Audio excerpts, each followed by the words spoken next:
Hey everyone, Mr. Devil here, Kenny Danico, 3-time Stanley Cup champion of the New Jersey Devils, and you're listening to the Uncle Puckers New Jersey Devils podcast. Let's go Devils! And just like that. And just like that, Tim is aboard. He is on. What's up, everybody? We are the Uncle Puckers. That's all right. Chris, I don't like that one. Jesus Christ. Let's go to that one. Chris, Tim, and Tony. No, I don't like that one either. Oh, it's fine. Oh, just cutting your head off. Cutting my head off. That's the one I want. Boom. Right. There we you go. go. That's better. My wife probably All wants to right. thank you, Chris. I just had her watching Three's Company out in the living room. I think she's very glad that I've went to the pucker room to let her watch regular TV.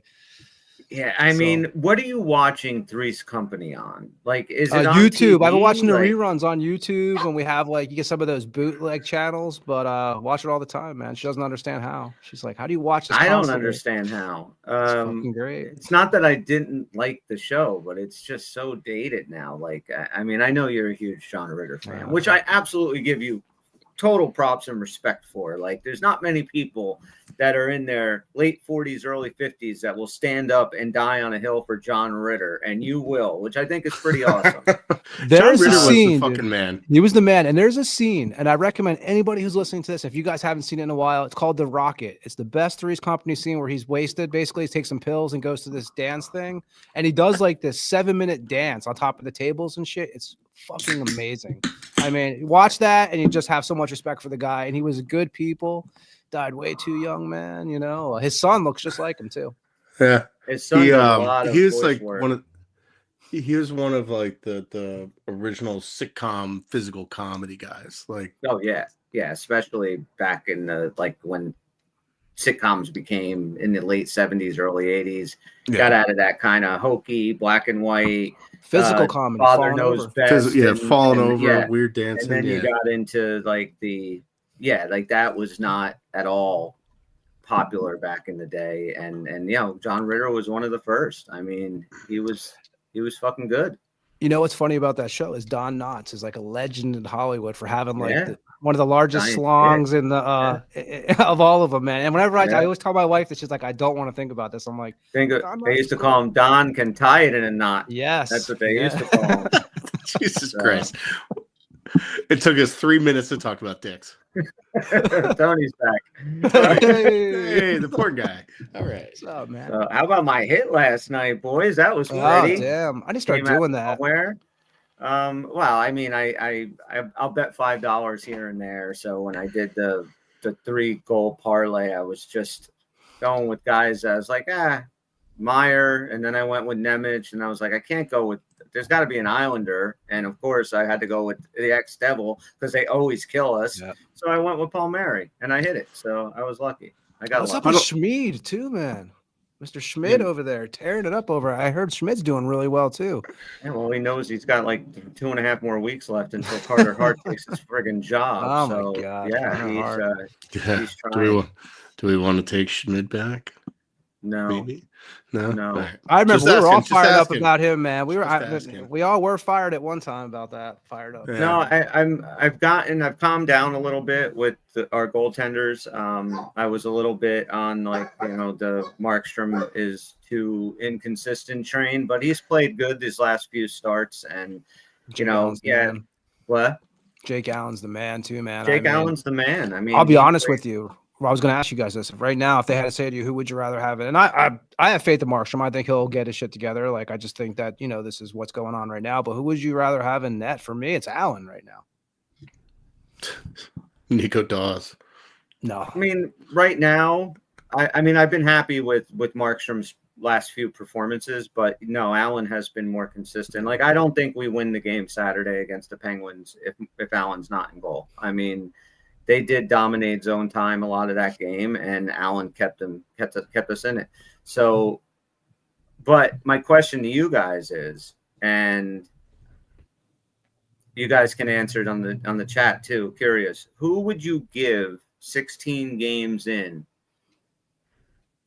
MVP of the Devils so far? 16 games in, one player. Who would you give it to? I will go first. I would give it to Dawson Mercer. I think Dawson Mercer's been outstanding for this team this year, and I would say through 16 games, he's our MVP. I have a guy. Go ahead. You wanna go I have first? a guy. Here's a I got a guy. guy.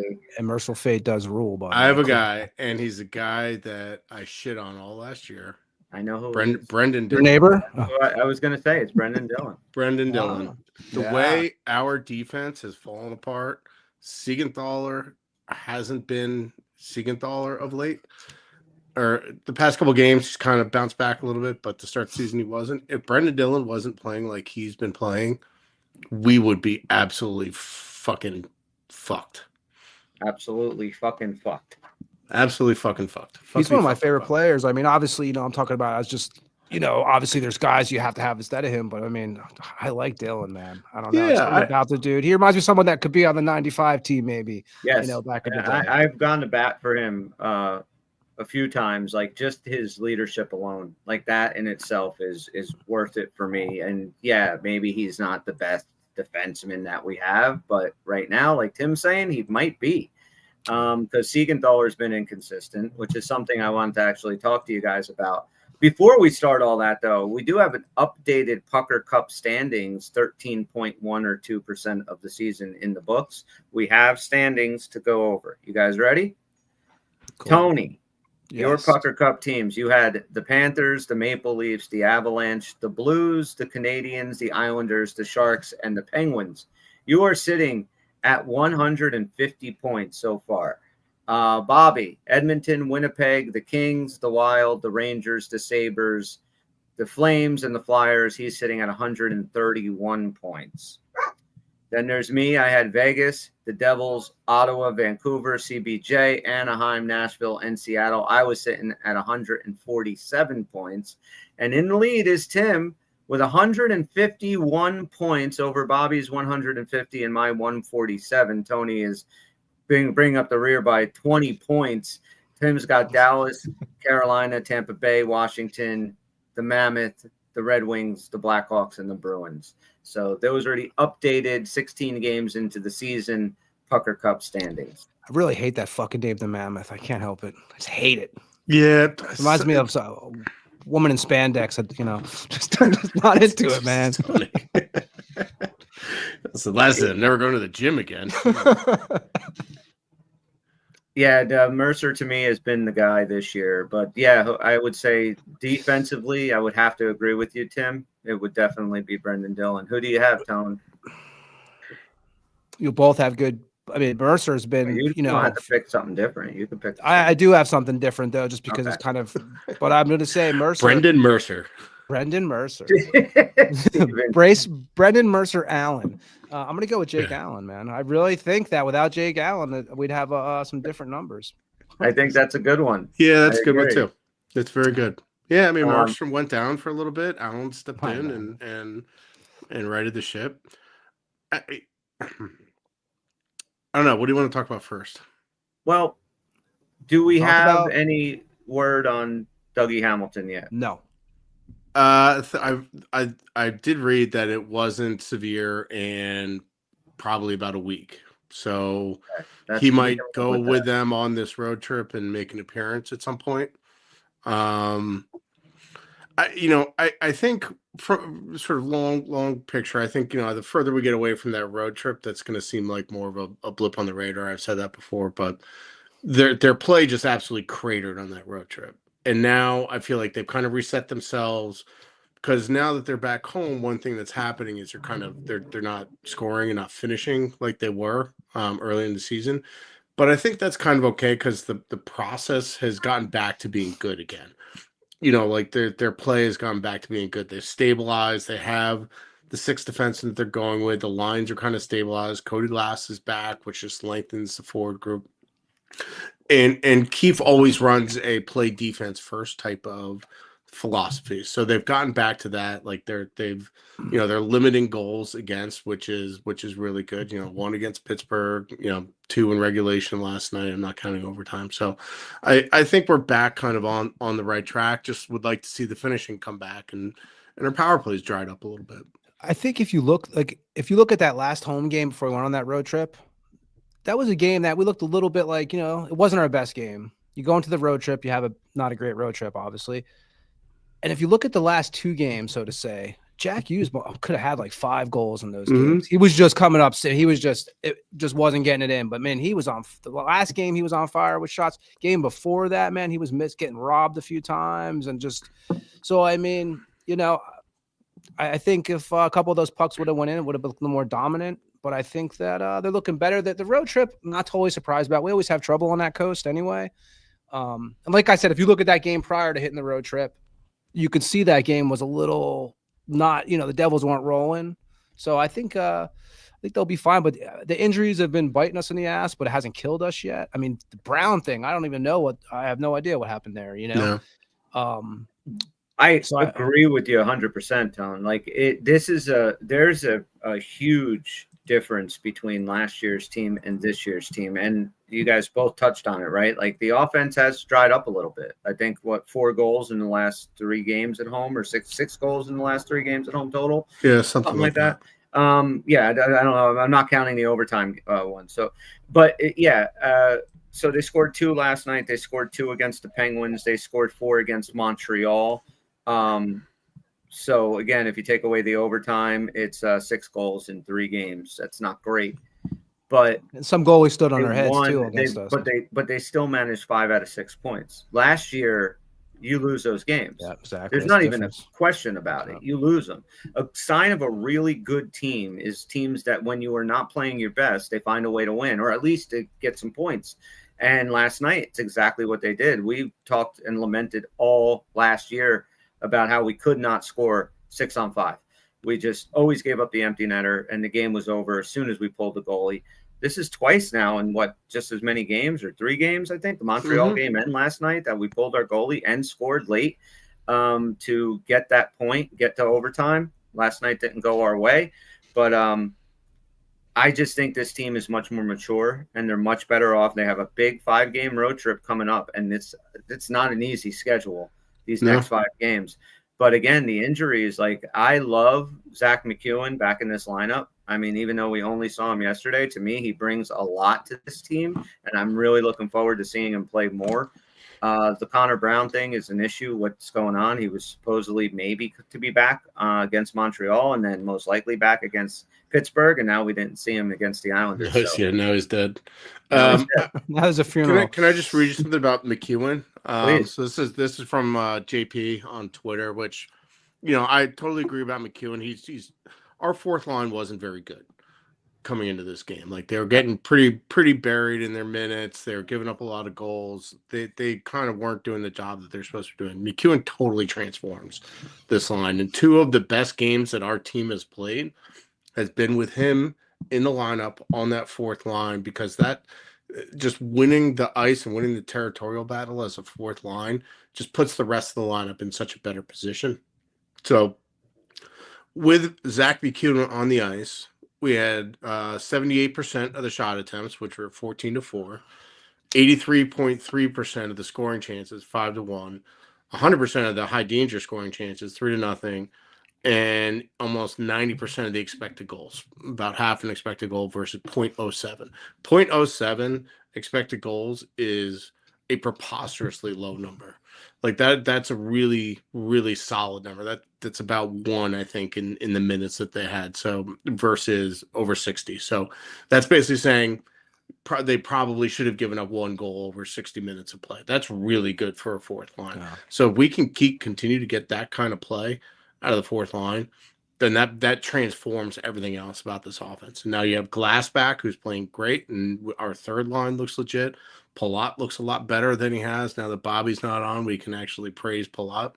Like, things are looking up, and once guys start to come back, I think things are going to get better. And to your point about Jack, like, he had 11 shots last night, 18 shot attempts. Game before that, man, he got robbed a few times. Yeah, he got robbed by Shilos and that nice feed from Luke Hughes. Like, I think we're going to be fine. And now that the process is kind of better and back into place, we just need guys to get back and get healthy.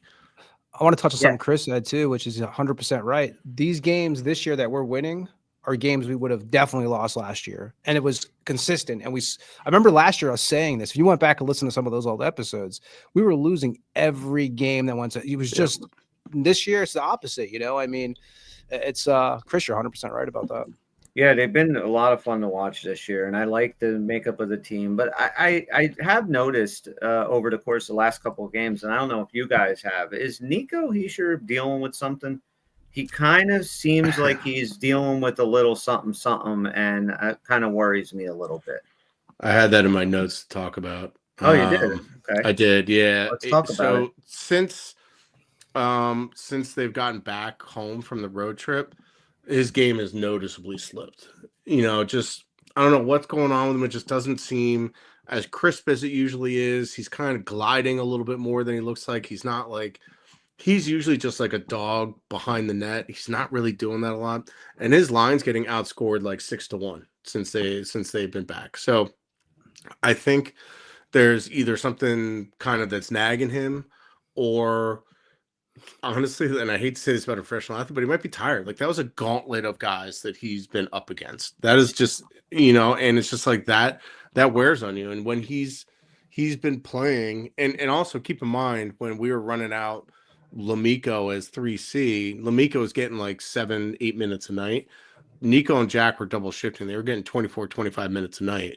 So that adds up a lot. So I think there's been a little bit of early season fatigue on Nico's part, but I haven't heard anything, haven't said anything, but it's becoming a little bit louder. I think people are noticing. Yeah, I mean, I don't have any numbers to back it up. Just watching him the last few games, that's the feeling that I got, was that he's dealing with something. Now it could just be something as simple as fatigue, in which case, I don't know when you're going to have time to rest unless you decide not to go to the Olympics, which we know he's not going to do. And, or you load manage this guy and he's your captain and, one of your top 2 or 3 players on the ice every time he's out there. So you're not going to do that. So I just hope he gets better. He's not a guy he's not a guy that I would question his fitness, like that. Well, no. So I honestly, we haven't read anybody. Nobody said anything. Nobody's asked Keith for anything like that. But it just seems like he's dealing with something that's bothering him. You could see he's in face-offs. I don't think he's been doing that well in face-offs. He's also getting annoyed at. Yeah, I don't know if this is my own little conspiracy theory, but the fucking linesmen are not dropping the puck. Like it's really starting to piss me off. It's like my little niche like annoyance where I'm like, these motherfuckers. I'm like, drop the fucking puck.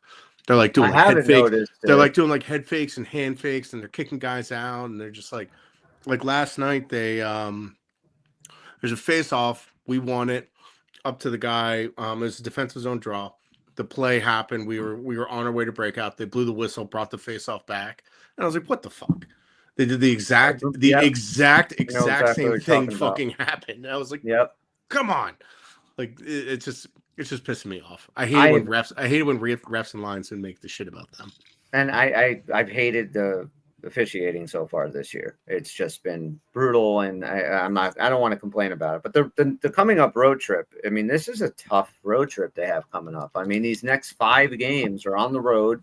You got Connor Bedard and the Blackhawks, who are no slouches, tomorrow night.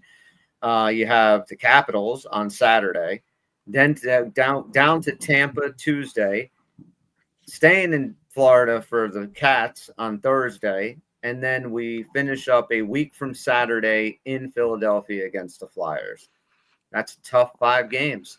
Mm-hmm.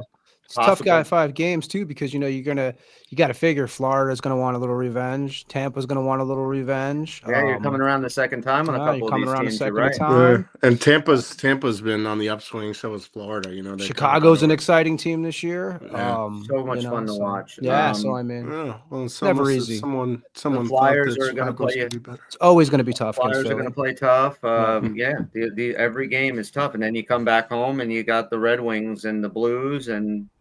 So that then the Sabres and the Flyers again, and that pretty much does November. So at that point, what is it like? Playoff teams around Thanksgiving are like 70% in after it's like 75, something like that. Yeah, so pretty high. So yeah, I mean, this Oh. team right now. I'm sorry. Go ahead, Tom. What are you No, or Tim? I don't know if that's going to hold this year. That Thanksgiving thing. I feel like This year, if it's not going to hold, this year's the year it's not going to hold. You're right. is it a weird? Am I crazy or has this been a weird season? Yeah, I guess just with like the teams that started well and are good, maybe we're just seeing the upswing of some good teams. Like Anaheim's kicking the shit out of everybody. Chicago's finally good. The Sharks. The obituary, the Sharks are decent. I guess the obituary on Florida and Tampa was a little premature, but they're bouncing back. The only team that's like still bad is Buffalo. Buffalo is the only team in the Eastern Conference that's under 500 right now. It's crazy. I mean, they're 5, 6, and 4, so they're only a game under 500. You got in the bottom there. You have the Maple Leafs are right above them. They're one game over at 8, 7, and 1. The same with the Panthers, and then down in the Metro, the Blue Jackets, the Capitals are both 500 with 7, 7, and 1 records. They're down at the bottom. The Rangers 8, 7, and 2. They're only one game over NHL 500. And then the Islanders and Flyers are a few games, and then you get to the topper teams, the 11 wins of the Devils, the Carolina Hurricanes, and the Penguins actually have 9. But I think it's going to start separating a little bit. Like even now, sitting at 23 points, it's the Rangers are, let's say, 5 points behind us. That's still, even though it's only 5 points, the way this year is looking, to me, that might be insurmountable at this point for teams like that. You do need a lot of teams to fall off. I think the Metro is much more static than I would say the Atlantic is, because I'm not so sure that the Atlantic is going to finish in some combination of Montreal, Boston, and Ottawa in the top 3. I don't know if I see that. I do see the Lightning and the Panthers and the Maple Leafs at some point making their push. I don't know, man. I don't know about the Maple. I don't know about. That's what I was going to say. That's the only one I disagree with that on that. The Maple Leafs stink. But this is definitely a year that if you're down in the bottom rung, you're still looking up and saying, we have plenty of time. We can still fix this. We can still get on a roll. And I think a lot of these teams can. But again, like Montreal, I think is for real. I don't know if Boston is. I don't know if Ottawa is. So I don't know what's going to happen. This is a very weird year. You're right. Like there should be a lot more separation.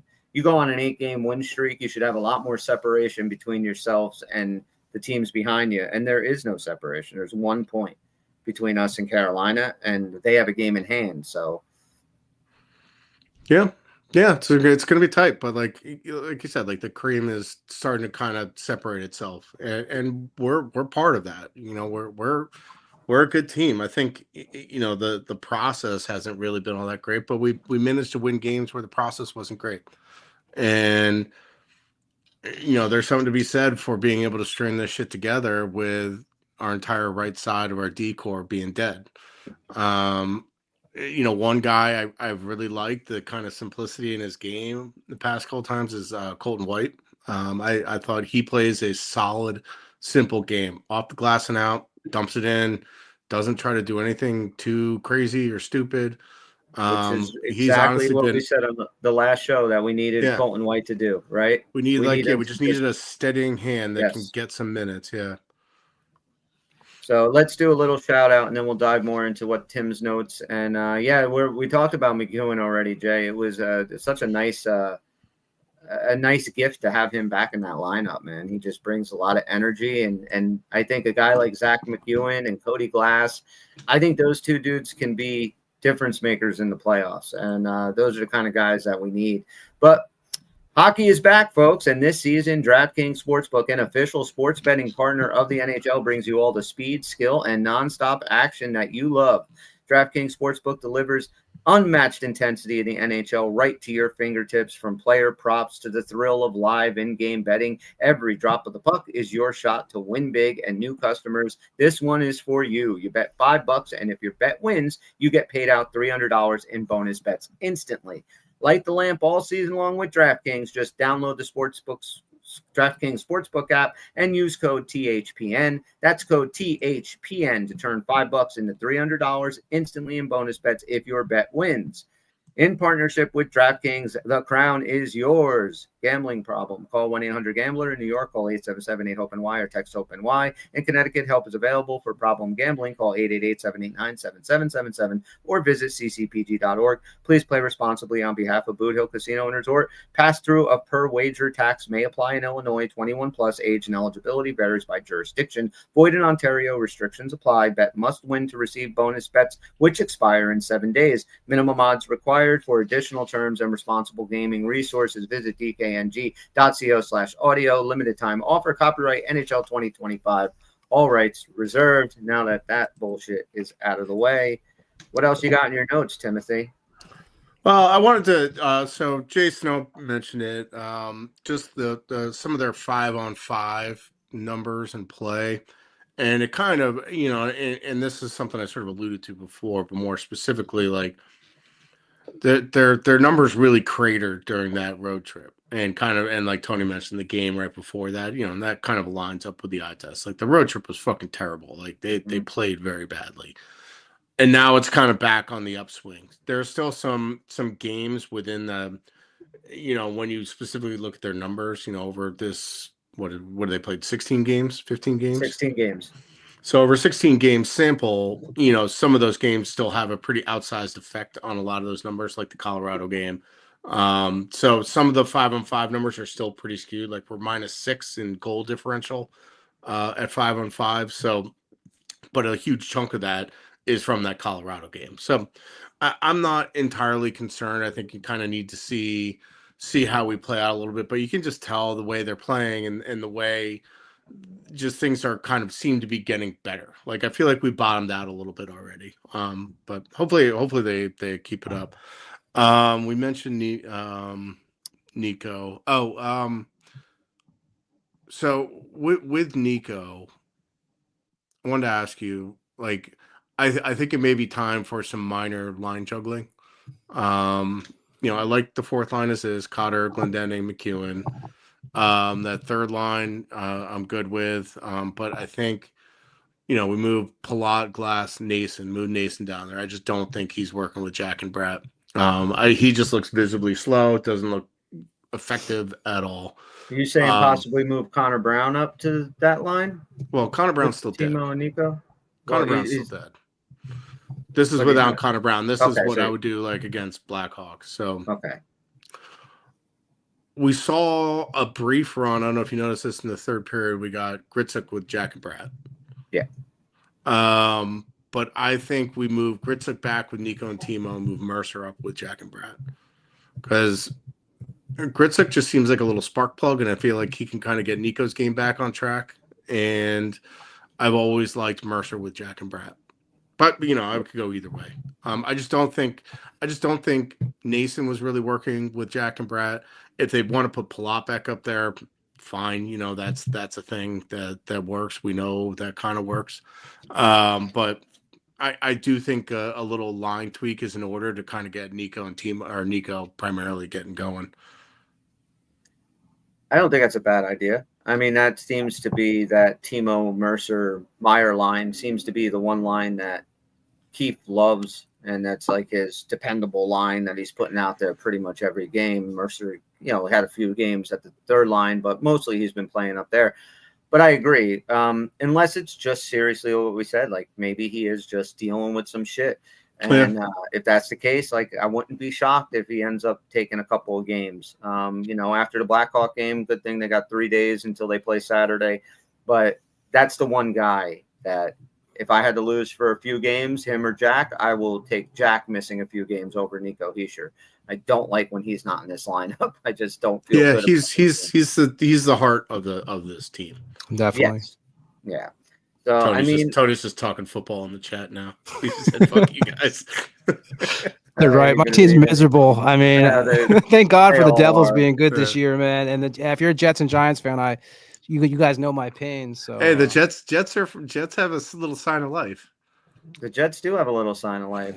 Giants fired the coach too. The first one. Did they fire Daboll? They fired Daboll. Yeah. When today? Yeah, they're calling for Pete Carroll's head already too in Vegas. Everybody, I'm like, When I get to the point with football where I get so disgusted, I tune out. and that's kind of where I'm at right now. So I have tuned out. Like I am now, Nah, they- I'm balls deep in the NHL, and that's that. Yeah, I they don't fired the coach. What, 2 days ago? Was it yesterday, Tim, or did 2 days ago? I think it was Monday. I think they fired him Monday. He's because I saw some stat and I'm gonna fuck it up, but it's something like he's done something like 1 in a billion chance that the amount of times that they've given up a fourth quarter lead, or some sort of improbable way that they've lost multiple games with fourth quarter leads. Who's their head coach now? Who they put in the interim position? Right? Like I didn't even said, see that, to be No, honest. I'm sure you guys know Snow and them. I tell you though, you know how bad it is in Vegas now. It's always bad in Vegas. Like I call it the Jersey Shore of the NFL. It's so bad where they're fighting on the sidelines now. Gino's yelling at people. It's gotten to that point now, and at least Crosby. This is the thing when we had Adams and stuff. These guys would bitch, be divas. Crosby still, man, going out there and doing his job and keeping his mouth shut. It's Crosby is a. I mean, he's the just man. He's the man. I mean, every team, even the bad ones, at least you have those few players that you can kind of hang your hat on. Like, yeah, Vikings might suck, and JJ McCarthy could possibly be a bust, but we got Justin Jefferson, dude. Oh, he New had England. some bad drops on Sunday. Yes, Chris. he did. Yeah, the whole New team England just played guys. terrible on Sunday. The New whole England's that was- fucking no team. joke. Yeah, New so England Tony, is no Chris joke. and I had a little rivalry game this weekend. Yeah, and, and I didn't do so good. But let's talk more about hockey. Let's talk more oh about the yeah, Devils. you're moving back onto hockey. I'm moving off of it. Yeah, All right, Colton so White. I want to ask. huge. I want to ask you about Yeah. 2 players. Yes. Are we good with Simon Nemec now? Can everybody stop fucking complaining about him? Definitely Snow. Hey, I took him to Oh, score yeah. a goal last night in my prop There bet, you so I definitely believe in him. The game he had the night before, I thought he was stellar, and I was doing a lot of thinking of what you closed the last show with, saying I'm going to make a hot take now that might piss some people off, but Simon Nemec is our best offensive defenseman right now, and I saw that against Pittsburgh, so I absolutely took him for a goal on last night. So I'm very happy with Simon Nemec. Seems like one of the only guys. What? So, do you want my Venmo for half of your winnings on that? Or? Sure. I already gave half of it to my wife, but that's all right. There you go. No, that's fair. Yeah. So, but yeah, I mean, Nemec has been good. I'm really curious to see how all this defensemen play out when everybody's healthy again, right? When Pesci's back and Kovacevic is back and Hamilton's back, how's it all play out? I'm interested to see when Kovacevic does come back because it could be a while. I think it's good. I think it's. I still maintain. Oh, sorry, Chris. I was just going to probably say what you're going to say. It's probably going to be the whole year. Is that what you were going to say? I mean, post Olympics at least. I think. I mean, Yeah. I saw that he's skating again, in gear. But still, they're not like. I want people to understand that they're not going to just trade like Dougie or Nemec the day that Kovacevic comes back. That's just not going to happen. No. If you look not. at what's going on right now, we have 2 AHL defensemen playing our fucking third pair and getting 10 minutes a night. And Luke and Nemec are getting almost 30 minutes a night. That is not a sustainable model. We are probably going to have injuries when he comes back. And we also need a fail-safe for when he comes back and isn't the Kovacevic that we're used to. We need to understand that he's not going to be that guy. I thought Nemec with him, it's if you were to put a trend line through a chart of his games, right? It was to start the season, it was 1 bad game, 2 okay games, 1 bad game, 1 really good game, 2 bad games, but it's kind of going up. And now it's been probably 4 and 5 good games. And I thought last night he was fucking excellent. Like and the night before against Pittsburgh, I thought he was against Pittsburgh. Yeah, against Pittsburgh. Yeah. I thought he was probably our best player. Just the way he plays in the neutral zone and offensive zone. Once he cleans up his defensive issues in the D zone, which he can when he focuses in. But I think he's just going to be an absolute stud. And I think it would be a mistake to trade him, particularly at this point. Like, he's going to win a Norris Trophy at some point. I still firmly believe that. Luke, on the other hand, I'm still seeing these same mistakes crop up. And I think last night he was overall had an excellent game. He was fucking awesome. And he made one dumb mistake and it wound up in the back of our net. And he needs to get to the point where he knows he can't be doing that shit.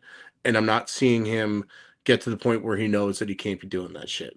It's I'm like glad that it's you like brought. yeah, go ahead. That's it. I'm Even that I'm glad OT you brought goal. up. What's that, Tony? Even that OT goal, I felt like he kind of gave up on that a little bit. So I mean, maybe I'm wrong. That was Brad's controller broke on that one. Yeah, but when I watched Luke going up that, it just didn't seem like he was hauling ass like he should be. I don't know. Maybe that's Well, just you me. ta- I mean, You take the Bo Horvath goal, that is 1,000% on Luke. And I know that the announcers were doing all sorts of mental gymnastics to turn this into, bad luck. The ref inadvertently picked him off while he was trying to get back.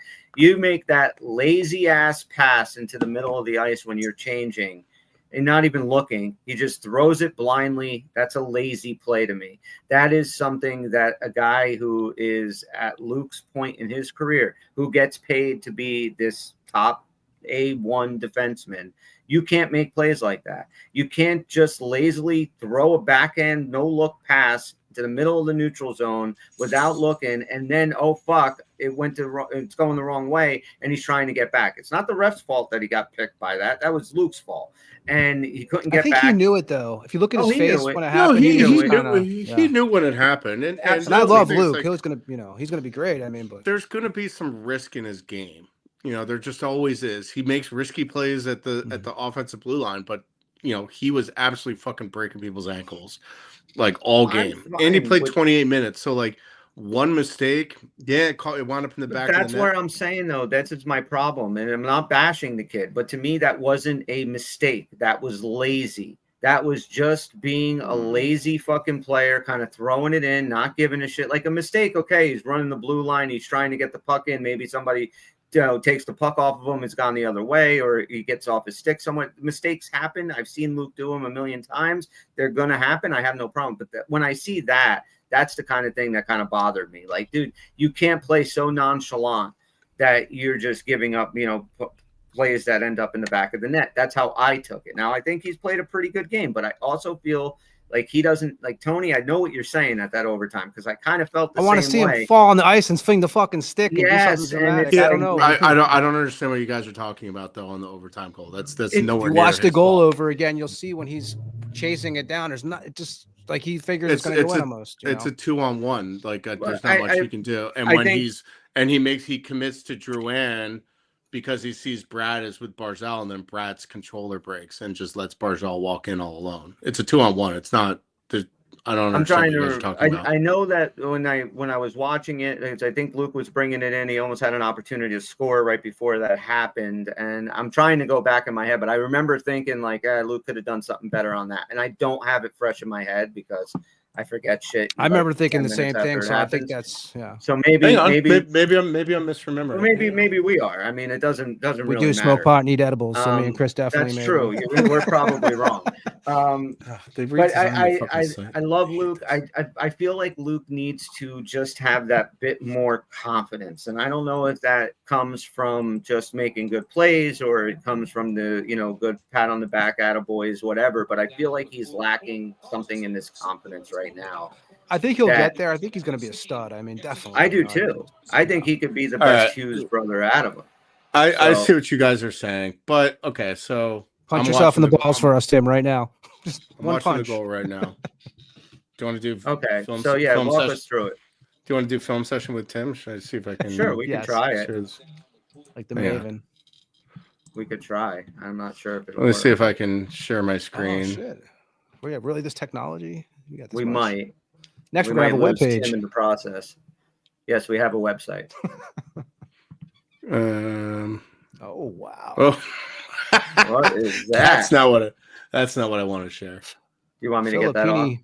Yeah, that's not working for me. What'd you say, Tony? All right. So here's what happens. The puck is sitting in the slot, right? And who's that? So Jack goes for the puck in the slot. It's a 50-50 puck. Barzal is able to poke it kind of from him, and then they come up ice. Barzal hits Drouin on the far side, and Luke is backing up, right? Okay. Now, Now this the is play where I in, can I see what you guys might be saying, where Luke can commit harder to Drouin when he gets the puck at the blue line. But what Luke sees is also Barzell charging hard, coming down the center lane. But he also sees Bratt with him, stride for stride at that point. So what Luke does is he tries to kind of cut off the passing lane, fucks that up, and Bratt's controller dies, covering Barzell, and Barzell's in all alone. So I could see a little bit of it, but like, blaming one person for a goal, I don't know. I'm not But blaming him on that one. I'm blaming him on the first goal, on Horvat's goal. That I absolutely am blaming him. I just felt watching it like, and Luke maybe could have done a little bit more on that. So I'm not killing him over that. I'm fine with that. I mean, we lost a game in overtime. We got a point out of it. Probably we shouldn't have. So I'm happy that we ended up getting to overtime. I just think Luke needs to, like I said, it's just something with his confidence or something. I mean, I like the kid a lot. I think he's going to be a fantastic player. I just really thought by now I would have really seen a lot of separation between him and Simon Nemec by now. And I don't know if I do, and I don't know if that's a knock on Luke or a praise on Nemec or neither. It's just two young dudes developing at their own pace. I don't know, but I kind of, in my own weird little head, thought that at this point, Luke would be here and Nemec would be here, and they're really, really not. They're neck and neck. which is a good thing. I mean, Luke's Yes. still an excellent hockey player. He still has amazing talent. I just don't think the on ice results had totally matched the talent that he has, and that's something. There He'll is grow into something that. there's a bit of a disconnect there, and the chart guys have been saying it, the eye test people have been saying it, like there's something kind of a little bit of a disconnect. And to be honest, I don't think it's confidence. I think it's overconfidence, because when he gets himself into problems is when he thinks he can do a lot more than he should be doing. Like when he plays well, he plays a simpler game. Like if after he made that mistake, for the rest of the game, he was simple and clean in the defensive zone on puck retrievals. When he won almost all of his board battles, going back in the corner, he's making all the right decisions in terms of moving the puck, finding that D-to-D release valve to Dylan. And he was getting the puck up and out cleanly. Like I just think, like, if you look in the first period, he was fucking dancing people left and right at the blue line. Once he made that mistake, he simplified his game. So he's got to find that middle ground a little bit. And honestly, I think it is more praise for Nemec. Nemec has really kind of elevated his game. Like he's playing 26, 27 minutes a night. I mean, look, I think maybe Luke just needs to get one in the back of the net to kind of settle. That's another thing. Yes. He hasn't been able to get any goals. He hasn't been able to get, like you talked about in the last show, he's not getting his puck through from that point shot. But the Islanders block everything. So, I mean, that's going to happen in a game against the Islanders. Like, it's just, that's how they play. When you don't have a really good, high skilled, fast team like we do, that's how you have to play to stay in every game. And the Islanders do it very well.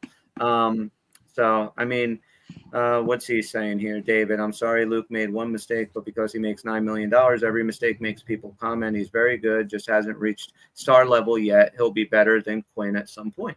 I think that's fair. I think that's absolutely fair. And yes, with that salary is going to come some expectations. And scrutiny. I agree with everything. Right. I don't know about better than Quinn, but I agree about everything else. I think he's still on that track. Like Quinn didn't become Quinn until 4 or 5 years ago. That guy's badass, though. Yeah, but he's also like a veteran and a captain now. Luke is still like a little baby in this league, relatively speaking. Yes. What's he, 22? 21? Yeah, 22. Nobody's in the history of the NHL and here's another problem, is nobody in the NHL is doing what Matthew Schaefer has done, and Luke went head to head with Matthew Schaefer last night. I saw comparisons all over Twitter. The Islanders fans are fucking, dancing in the streets because of this kid. I get it, but Luke's going to be an incredible defenseman, and if he doesn't, if he's not breaking the fucking, salary estimation charts where his value is $17 million, that's going to be okay because we have Jack doing that, and we can Right. have some different kind of contract efficiencies. Yeah, I mean, Luke's, it's only 16 games in, and he did miss most of training camp too. So you have to give the kid a little bit of leeway, and I think he hasn't been playing badly. It's just, last night there were only 2 goals scored. You know what I mean? Before overtime, and when one of them you're directly responsible for, it's going to sting a lot more. We won that game 4-2. Nobody's talking about Luke. And let's think without these injuries, how good this team would be right now. I mean, we're good, Yes. but just imagine. I mean, we've had again the luck. I saw that 8-game who win was it? streak Was might it still be Dylan? going.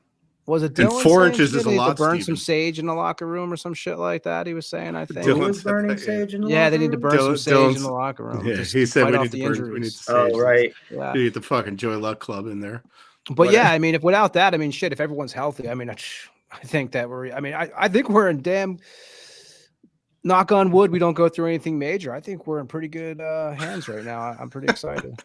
I agree. I like where we are. And like you said, the idea of this team with Connor Brown and now McEwen is back, but with Kovacevic and Pesci and Hamilton healthy again. Yeah, this is a different team. I mean, they're much better. Like I said, that 8-game win streak might still be going. Yeah, and it's yeah. like we watch the Devils in day in, day out, and we see every little play and every little mistake that happens. But Cale Makar and Quinn are these mythical creatures that we don't watch every game of. They make mistakes too. Cale Makar was on the ice when Jack scored his overtime winner against them. He didn't Right. exactly do anything there. Nathan McKinnon was right there too. So it's like these players make mistakes. Kucherov had that awful turnover to Bratt for a shorthanded goal against Tampa Bay. So like these elite players, they make mistakes. It's going to happen. They're going to turn the Absolutely. puck over. So like it's just Absolutely. I just get so annoyed by that type of conversation in our fan base when we're Well, too close to it almost. I have to be honest too, is if we weren't doing this as a regular, if I wasn't doing this podcast, if I'm just a usual, what I've been since I was a little kid, a Devil fan, just watching, I'm very satisfied right now. Like, of course, when we come on here, we have to be a little more, we have to talk about the ins and outs, but more critical, yeah. yeah, I'm excited, man. And that's why, that Twitter shit or X, whatever the hell you call it now. I Twitter. deleted It's that. never Makes did me you? nuts, Good man. for you. Yeah, I it's just deleted a it. bunch of assholes. I mean, not everybody, of course, but it's a lot of them. Facebook's almost worse. I was getting into it on Facebook. I even got into it in the comment section at all about the jersey. Maybe I'm the asshole. I don't know. I guess. I think there might be some truth to that, but I don't think you're I don't think you're the only reason that people. Yeah, I mean you don't start it, I think, but you love to get into it, which is fine. And I talk to nobody on those things. I'm like, and I got rid of. I got Yeah. when Bill Gates put a post out, or it was in an interview or something, where he said that since Elon Musk stopped the USAID money going to Africa and wherever, like over 600,000 people have died already because of the aid that wasn't given. The majority of them were children. And when I read that and I went and I looked it up, and he's right, that's when I said, okay, I'm done with Elon. So I just deleted X. I'm done. This Never gonna buy a 87-year-old fucking Tesla anyway. So yeah, Exactly. this 87-year-old author is just absolutely burying Elon on Twitter right now, and that's the only reason. Like, I've curated my feed to see what I want to see. I've blocked a lot of people, but yeah, I mean, he basically ended USAID because they were one of the primary organizations in investigating him across the board, and that's all he was getting out of it. Anyway, to get away from that. So anyway, yeah, I think with Luke, he's played 27 to 29 minutes the past 3 games. Like, that workload's not great for him. Like, he's being relied on a lot. But like, you look at some of his impacts, on ice impacts, they were all great last night. So I'm pretty happy with that. Pretty happy with where Nemec is, and we're 11-4-1, best team in the Metro right now. So best team so in the there's really, Metro. there's really. Now, I'm excited to see what happens when guys come back and the fully formed vision of this team. Shit on Fitz all you want, but like, he identified what the problem was with depth, and there are certain players that have really just elevated their game this year. So I will say this. I don't know who said it. It was a little bit earlier in the chat. But I do think it is the year to make that move that I've been bitching about for like 3 years. When it gets close, I do think we need to bring that piece in because I think we have a team now. You bring one piece in because we do need one piece. I don't care what anybody says. There's definitely a piece we need on this team still. Bring that in, and I think skies could be the limit. Could be the limit for this team. That was what my next thing I want to talk about. Moves that are going to be made. I think if we know Hamilton's a week or so away, Pesci might be longer. Kovacevic is a big unknown. Brown should be back in the next handful of games. Figure probably this road trip at least, maybe even Hamilton back for this road trip. So I don't think anything is going to happen until these guys are back and Fitz sees this team better. But now we talked a lot about Blake Coleman, Tony. What do you think about a guy like Blake Coleman? I love Blake Coleman. Bringing him back.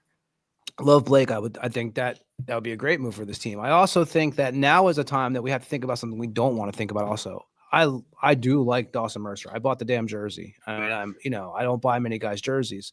Have his. Now he might be a piece that if to get something big, it sucks to even say this, but now I know. Now we always say, hey, now maybe not even him, but you're gonna have to give to get. But sure.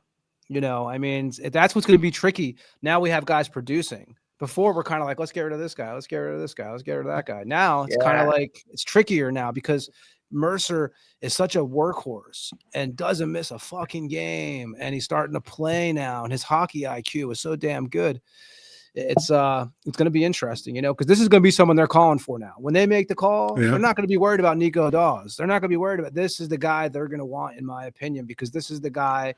You could say they might want Dougie or this guy, but I think Mercer is the guy. If I'm a GM and I'm seeing the way he's playing this year and I look at his overall hockey IQ and his durability, he's the guy that I'm calling for. So this is going to be a question you have to ask yourself. Like, we know Lou used to do what it takes to get to get the pieces that he felt what was needed. So this is what's going to become really hard for us all, because even myself, I like Mercer. I mean, I don't want to see him go, but this is the problem is, to me, he is going to be the focus of these GMs calling Fitz. It's going to be Mercer and Hamilton, I believe. If Hamilton is healthy, those are going to be the two guys I think that a lot of GMs are asking for. But it's easy to say at this point when Mercer's playing the way he has already this year, like, okay, Mercer's safe. But you're right, because if you do want to upgrade this team, you do have to give to get. Is it going to be a guy like Mercer that's the name they're going to ask for? That's why I agree with every that. list. Every list. But then it also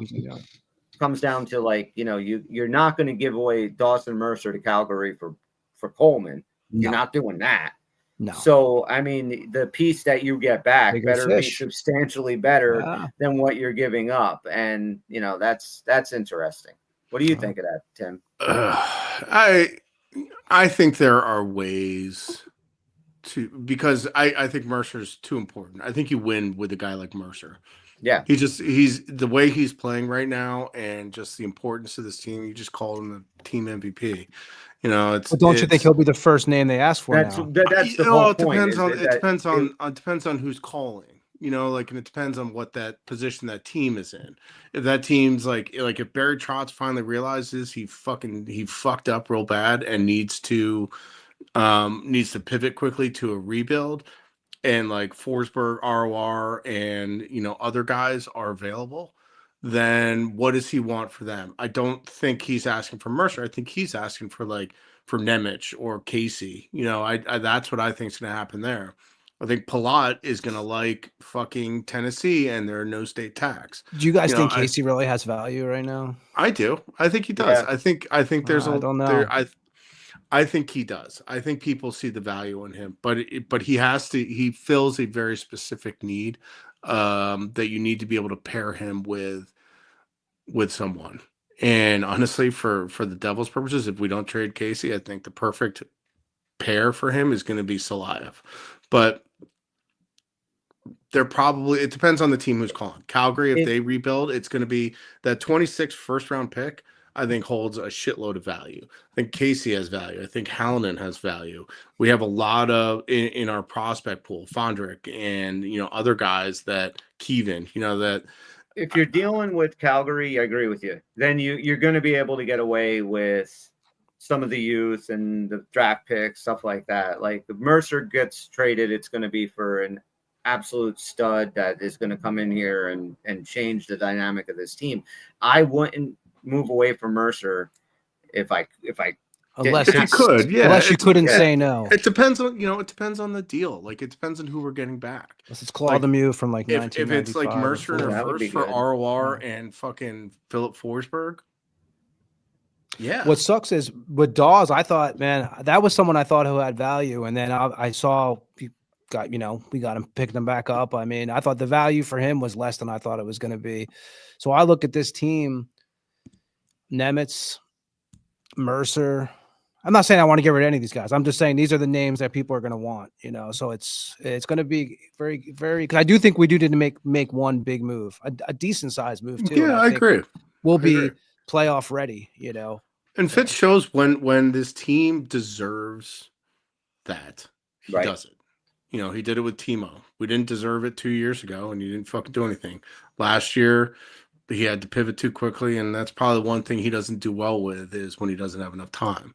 But I don't think they're giving up Yegorov. That's just too that's just too much of a valuable piece. His season isn't great, but BU fucking sucks defensively. I think it's youth and prospects. What I don't want to see happen is if it comes down to Nemec and Hamilton for them to trade Nemec. Because if Nemec keeps going on this path and Hamilton continues to show a lack of durability, he's got to be a guy that we get rid of. I don't think that's an in-season type of move. But if Dougie comes back healthy and plays another month or so, I think if you have to move him, I think you do it before Christmas, do it while he's healthy, and get him off to another team if you're going to move him, because I'm just worried that we're going to go into the playoffs and he's going to be fucking hurt again. I just don't trust the guy. But if you look at the bottom of the standings right now, and again, we're way too early to say that teams are out completely, but I'm just going to take the bottom two teams of each division, and you tell me if you think they're going to end up being sellers, or you think that they're going to hold pat because there could be a path to them making the playoffs. So we'll start in the Central. So the bottom two are Nashville and St. Louis. Nashville's played 18 games. They're 5-9-4 for 14 points. St. Louis has played 16 games. They're 5-8-3, 13 points. Either one of them making a push that you say I could see them making the playoffs, or are they going to end up being sellers? I guess Nashville sellers and St. Louis possibly, but wouldn't Possibly shock to me. make a move. Yeah. Yeah, I think St. Louis is better than their record indicates. Something's just not clicking right with them, but I think they kind of dig themselves out of this hole. Nashville just seems like they need to just blow it up. This Right. little Stamkos Marchessault experiment didn't work. No. Honestly, I take fucking Stamkos off their hand for like a second or Love third round pick. Stamkos. Right now, with just the Nashville Predators, we know are most likely going to be sellers. All right. So let's go to the Pacific. The bottom two teams are Vancouver and Calgary. Vancouver's 17. They both played 17 games. The Canucks are 8-8-1. They have 17 points. First place is Ducks in the Pacific with 23 points, or 6 points out of a first place.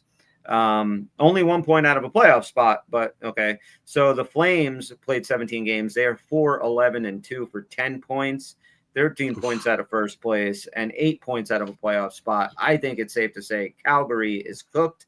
They're not doing shit. Vancouver, I think it's going to hold pat. That's what do you guys think? Yeah, I kind of agree with that. I don't know, man. The Calgary GM said, I like the core of this team. I like this group. And it's just like, what are you fucking watching, man? What are you watching? 4 games. Yeah, I mean, I'd raid Calgary. Like, if Dougie was going to be out longer, Rasmus Anderson, Nazem Kadri, and Pickles, that would be the three guys from there. Vancouver, Kiefer Sherwood, and this defenseman, I forget his name. He's pretty good.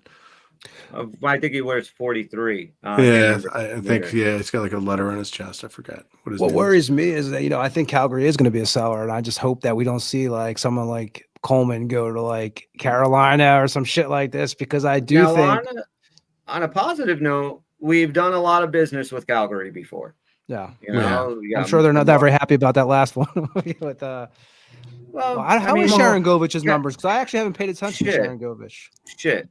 He's dog shit, but Kevin Ball, I think, is doing pretty He's well. playing well, and they, look, they had to move up a Markstrom. You know, Dustin Wolf is the future. They're That's fine. right, So I mean, I don't think that they are. I don't think they're crying in their cereal over those moves. I think they're crying in their cereal at the fact their team blows. They're such a bad team. Like, they're anchored to that Huberto deal. Like, man, that guy just had a massive fall off. Like, what a fall from grace. Well, he's got 16 Corvettes and nice snowy roads to drive them on. So he doesn't have he's those a happy Corvettes guy. anymore. He's got a fucking bunch of F-250s. All right, let's go to the Pacific Division in the Eastern Conference. It's going to be tough to say that either one of these guys would be sellers at all. The Maple Leafs, 16 games, 8-7-1, 17 points. Gives them 5 points off of first place and 2 points out of a playoff spot right now. And the Sabres played 15 games, 5-6-4, 14 points. So the Maple Leafs or Buffalo, do you see them selling? Or are they going to hold tight because they believe they can make a playoff push? Buffalo sell. I think Toronto will find a way to find some life this year. Yeah, I agree with that. Me too. Buffalo, man, I would just absolutely fucking raid the kitchen on Buffalo. It's would unbelievable too. that they're so bad. Wonder what that could be. The problem is that they're calling like Tuck's contract is supposed to be like around 11, 12 million around there. So but like if we win a cup this year and we get Tuck for a cup run and we win the cup, I do not give a fuck what he wants next year. I mean, he can sign wherever the fuck he wants. I'm with you. All right. So the bottom of the Metro are the Washington Capitals and the Columbus Blue Jackets. They're both 15 games, 7-7-1, 15 points. So right now they are 8 points out of first place and they're 6 points out of a playoff spot. Both of them. Washington, Columbus. They holding pat, or are they going to start moving some people around by Christmas? Columbus move, Washington.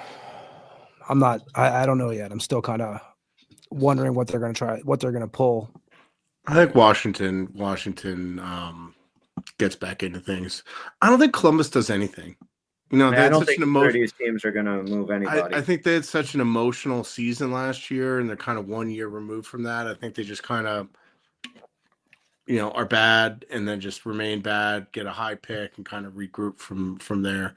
I mean, they have a good core. I mean, they do have some good players. Great group of players. Yeah. So I agree, but I don't think either of those teams are going to do anything. I mean, if you're talking about 6 points out of a playoff spot, and you're looking at teams like the Islanders, the Flyers, the Penguins, the Rangers, like there's room to be made up there. If I'm one of those bottom teams, I'm not looking to just cut bait right now. But we do have three. Columbus's problem is their defense. They have a goalie of the future. Jack Reeves is really good. They have an unbelievable group of young forwards and Fantilli and Marchenko and whatever fucking off that they have. But if they would be interested in a defensive defenseman, for one of those guys, I don't know. That could be an interesting piece. But David Chimes put this up. I'm curious. He writes, my crazy fantasy that could come true is Malkin rented for a year at 3C for a final cup run chase, Marchand style, Nico, Jack, Gino, Cody, best center depth in playoffs. The biggest problem with that, unfortunately, is that the Penguins are playing really good hockey right now, and they're in a playoff spot. So this idea that Malkin was going to end up somewhere, Crosby was going to end up with a Panther jersey on, hoisting the cup in June, that's not happening. These guys woke up and realized who the fuck they were. They're like, oh, fuck, we're better than these guys. You know what happened, Chris? Last year, remember, you're like, the Penguins are done. They're on their way out, and now they heard you, man. So they're, again. They did. And this, I really hope that the Penguins find a way to make the playoffs this year. I really do. Because I don't want to see Sidney Crosby ever play for another team unless it's the Devils.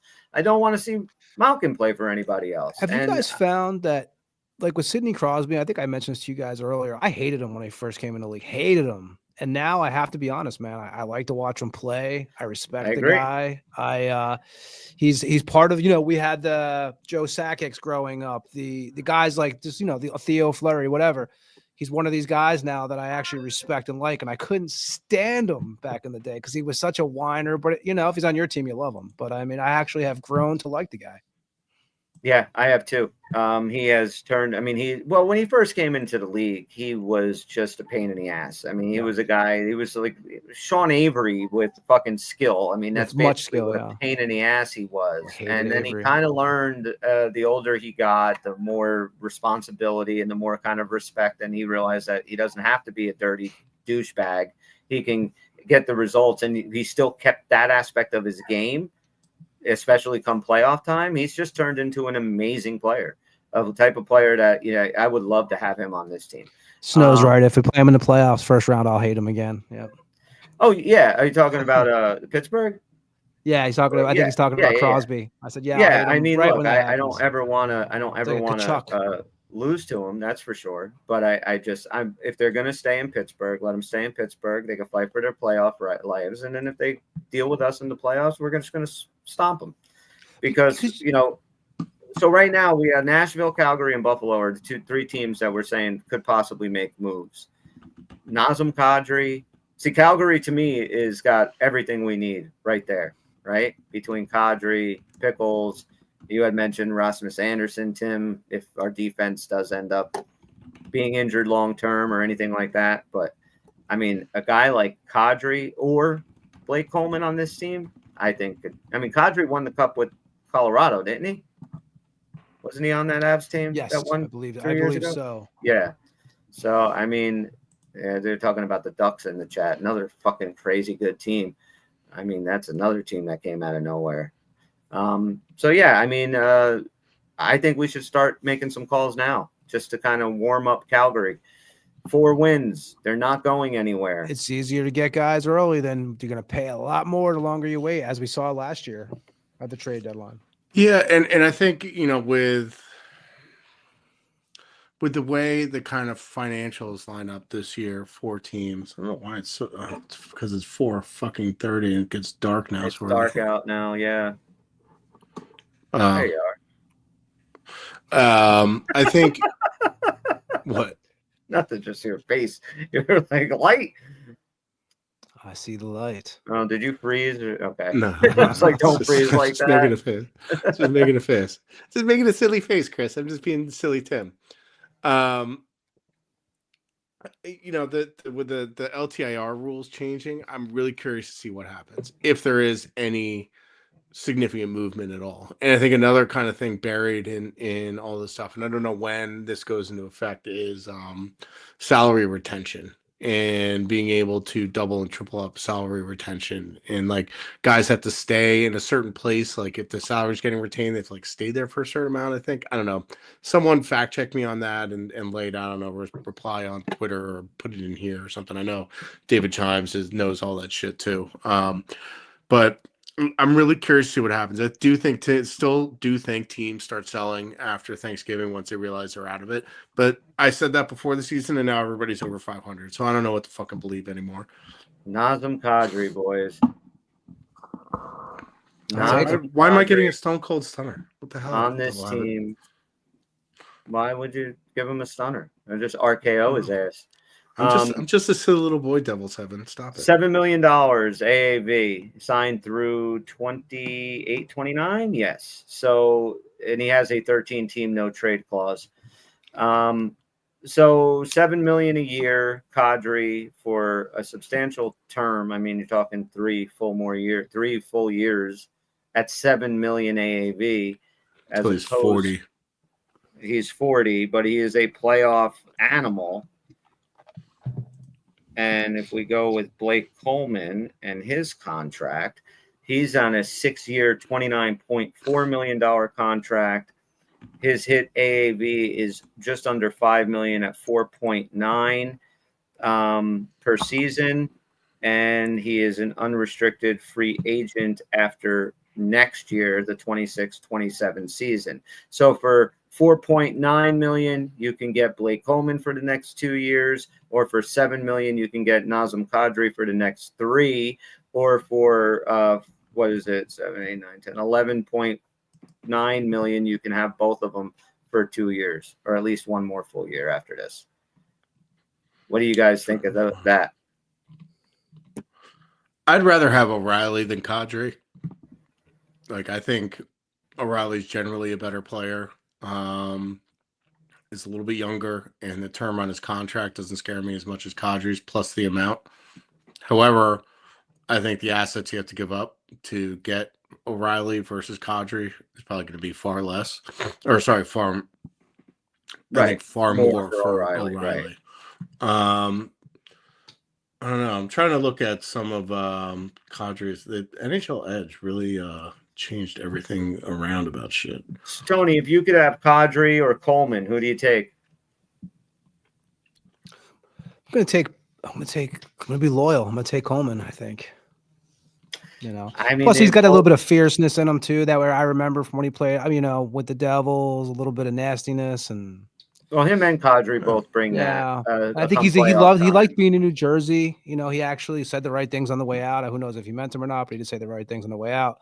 I watched him play in Tampa, obviously, when I was living there. For guy's a hell of a player. I mean, I like him. I like his attitude too, and he knows New Jersey. It's not like he knows the organization. And he's played with some of these guys before, like Nico. So I mean, any idea of him coming here to play with probably Jack and Bratt would be very exciting for him. Yeah. What about you, Tim? Out of those two, Who are the two? I was Coleman and Kadri. Yeah. Well, I mean, it depends on what we need. Do we need another center, or do we want a wing? Well, I mean, preferably we want a wing. Is Coleman going to play center? I don't know. I know he does sometimes, but no. Well, Coleman's a winger, right? I think he's been a center too. I think he was a center for a little bit, but I wasn't thinking of him as a center. Honestly, all these guys were centers. Yeah, you're right. But I wasn't thinking of him as a it goes back to what we were talking about with Palat and what that third winger on that line should probably be, the type of player that it is, and I think Coleman checks a lot of those boxes, where it's a guy that's going to win board battles, isn't afraid to fucking sit in front of the net. Is, good deflections, is, doesn't need the puck all the time and can just fucking find open space. Yeah. He's very intriguing to me, Coleman is. And getting him the fuck out of that place, I think he'd be very happy. And don't discount the emotional impact of getting the fuck out of a shitty situation. I think that's plus championship experience. Plus championship experience. Plus, what do you win 2 with Tampa? You point to your ring. Oh, no, I don't have a Stanley Cup ring. I have a wedding ring. But, I was like, wait. I don't. Sorry, I left my Stanley Cup rings in the other room. But I unpack layers of Tony here. What would you win a ring with? Yeah. I like Coleman. I don't know. We're going to be doing this all season. It's like, who are the bad teams right now, and should they start selling? And who do we want on that team? And even the bad teams. The bad teams and who's going to be selling, but like a guy like Coleman, even if we were talking about this in January, would be a guy that we would be saying he should be on this team. Like, you could never not be better with a guy like Blake Coleman on your team. Just the way he plays, the style he plays, especially in the playoffs. And I mean, I remember the last time Calgary made the playoffs, it was a couple of years ago. They made it to the second round. It was a series, I think, against Edmonton. That was when Matthew Tkachuk and Goudreau were on the team, and Coleman was unfucking real in that playoff run. And I'm watching him with Tampa. Like, he's got the rings, he has the experience, he knows what it takes. Send Palat to Calgary, and let's get Blake Coleman over here. So with Palat, I'm still so curious what because I guess it's not a don't trade me here list. It's I will only approve these 10 teams to be traded to.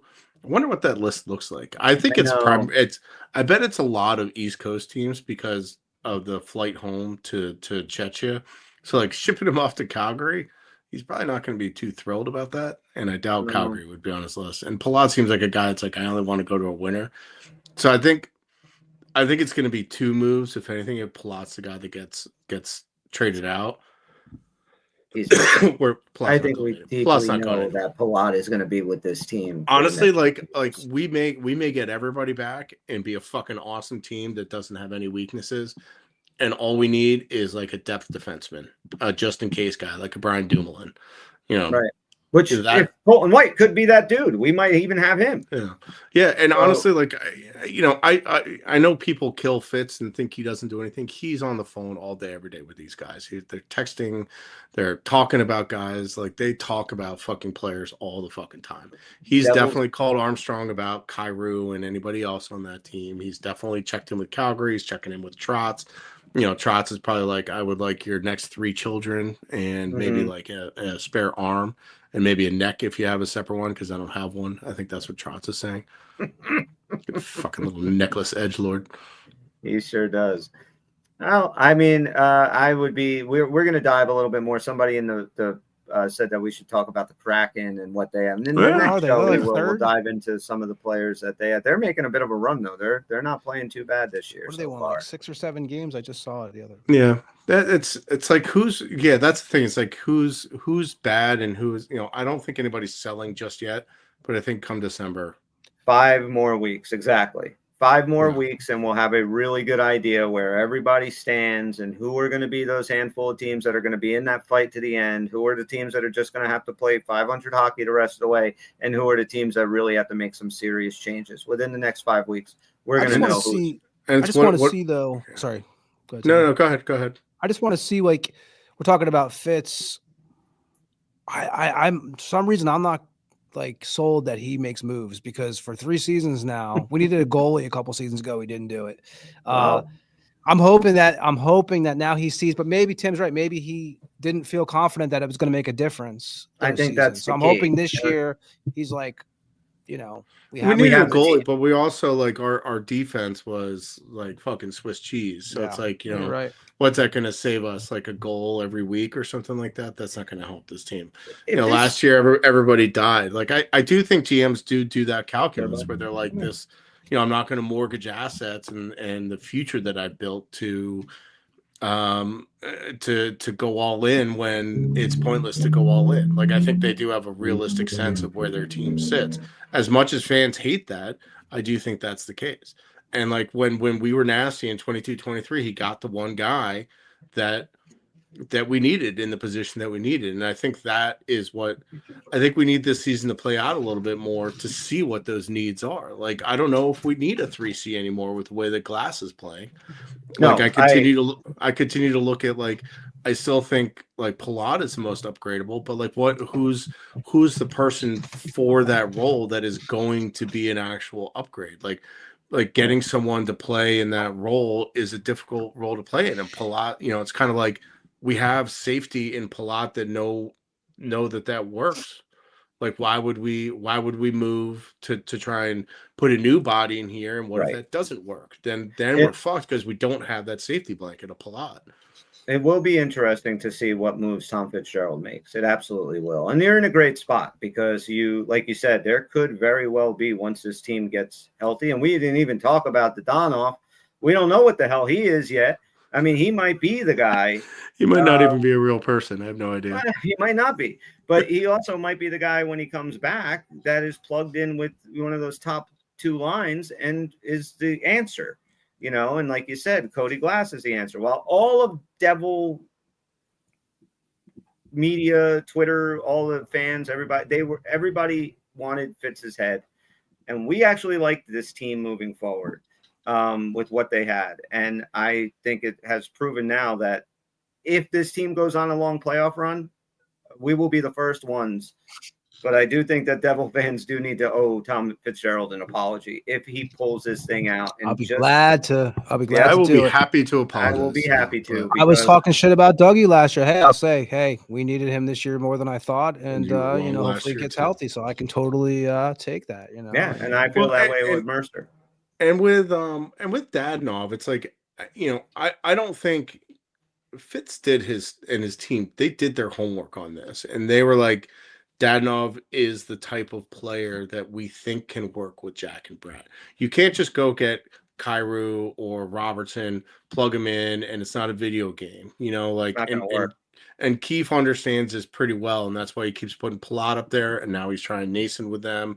You need a guy that you can't just plug and play a 40 goal scorer and expect him to score 40 goals when he doesn't have the puck nearly as much as when Jack and Brad have it. Jack has I think he leads the league, or maybe it's like second or third to like McDavid and McKinnon and Quinn in puck on a stick in the offensive zone. The amount of time that person has on a stick in the offensive And you're not zone. going to pay the money for a Kyrou or a Robertson if you're not going to give them any power play time. And you got to talk about that too. Like, do you need somebody like a Dodonov or a Palat who's okay either on power play 2 or no power play time, but be able to plug in and play with those guys? So it is tricky. We've yet to see that third guy that can step in there and just be a big difference maker for those two. I don't know if that person exists. I mean, I'd love to see Blake Coleman try it, but I want to see Dodonov. I want to see what he's got. I want to see if he's even a real person. Right? Like that's the thing about social security Dodonov number. is what he was good at is finishing around the net. He has really good hands in the net. He's not a banger. He's not a heavy forechecker. And actually, Brad and Jack have some pretty good forechecking numbers, but he's a guy that's smart and can, slip into like gray areas and finish. And I think that's, the one thing that everybody sees about Palat is he keeps just shooting it right into the goalie's chest. And it's like, come on, man, you got to fucking finish some of these chances that you're getting set up with. Even his one goal that Nemec set him up with, like he snuck it under the guy's armpit and hit the goalie before it went in. It's like he's not beating guys cleanly anymore. But if he can do things that lets Jack and Brat run free to do whatever the fuck they want, that's as good as it's going to get for now. I do still think that it's the most upgradable position. Yeah, I think that if there's a move to be made this year, that's what I think the move will be. If we don't have guys die on us throughout the year. But all right, Let's wrap this up. Tomorrow night, guys, really a different team, the Chicago Blackhawk team, than they've been the last few years. This team is a good team. They're fast. They have goaltending and Spencer Knight. Connor Bedard and the boys are definitely playing better hockey. What do you think? We go out to Chicago for the first trip, 9:30 tomorrow night, Eastern time. Tone, what do you got? Devils 5-3. Devils 5-3. Okay. What do you have, Tim? Do you want to be positive or real? Be real. Be real. Blackhawks win 5-1. Boo. 5-1. Oh, you see our defensive struggles coming back. Chris will be blowing up the chat. I think we get fucking smoked. I have I don't know. I just have a bad feeling about it. They're on the upswing. Bedard's on a fucking tear. I don't know. Just like I'm not feeling good about our road vibes. I hope not, but I'm gonna doom for a second. So I'm gonna say that Blackhawks just are all over us and just kick the shit out of us. Okay. I'm gonna go with it's gonna be a low scoring game. I just don't think the Devils have I think right now they're fine playing this responsible defensive game. Chicago is going to have zone time. I mean, that they're going to be spending some time in our zone. It's going to be Markstrom's going to have his hands full. I think we can get to Spencer Knight. I think we can get 3 past him. I'm going to keep this overtime theme going. I'm going to go a 4-3 overtime win for the boys. And Luke will get his first goal tomorrow. I'm not saying it's the OT winner, but he'll score tomorrow night. That's my pick. So nice. I'll go 4-3 overtime. Tim's got a 5-1 shellacking of the Devils. And Tony, you got 5-1, you said? 5. I said 5-3, I think. 5-3. Okay. All right. So we're all I'm also missing this game tomorrow, or I'm going to I have a beer league game tomorrow at the exact same time. Oh, at 9:30? That stinks. And it's 9:15, but yeah, kind of stinks. So I'm going to miss the game. And the last time I did that, they got the shit kicked out of them. So. Wow, we'll close with this from David Chimes 3464. Fun fact: the Devils are the only team Bedard hasn't scored a point against in his career. Let's see if we can keep it that way tomorrow. That'd be nice. Great. So, need Nico to fucking fix whatever's wrong with him and lock that little midget down. Yeah, I agree. Where's Brendan Smith when you fucking need him? Yeah, go break somebody's jaw.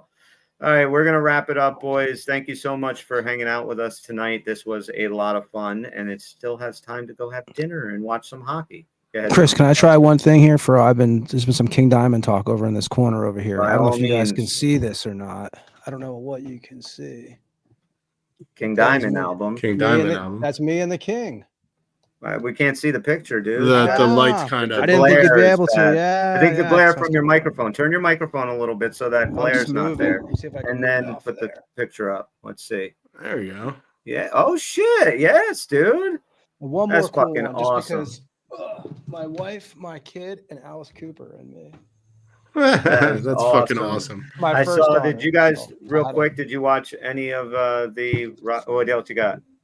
No, I have. Tony's just pulling out all the I fucking have. memorabilia. This whole Jesus. place is covered. It's crazy in here. It's like my See the studio. Rock and Roll Hall of Fame last Yeah. night. No, I didn't see or it. the other night. Yeah. Who was it? Iggy Pop actually did. He was it Iggy Pop? Yeah, I think it was that. Had the White Stripes Day. He inducted the White Stripes in, Oh. and 21 Pilots did Seven Nation Army just with the drummer and the bass player, and dude, that was fucking good. It was fucking good. So I get a didn't see chance, it. Yeah. check it out. So, all right, we are going to get out of here, guys. Love Thank you so Cooper. much for hanging with us tonight, and we will be back probably on Thursday. Talk about hopefully a big Devils win to the start of this long 5-game road trip. Wherever you're watching, if you're on YouTube, please hit the subscribe, the alert bell, tell a friend. If you're watching, listening to us on wherever you get your podcast, a like, a 5-star review, a positive comment does help the little podcast that could. I'm Chris. For Tony and Tim, we're the Uncle Puckers, and we'll see you when we see you. Peace. Fuck you, Valley.